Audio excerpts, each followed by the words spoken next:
Salem Alagapuram bus ஸ்டாப்லேருந்து 1 kilometre தூரத்தில் இந்த வீடு இருக்குதுங்க. கிழக்கு வாசல் வீடு.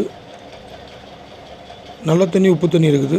கீழே ஒரு பெட்ரூம், ஹால், கிச்சன், மேலே 2 பெட்ரூமு, மொத்தம் 3 பெட்ரூம் உள்ள வீடு. விலை 75 லட்ச ரூபா சொல்கிறாங்க. விலையை பேசி குறைச்சிக்கலாம். தேவைப்படுவோர் தொடர்பு கொள்ளவும்.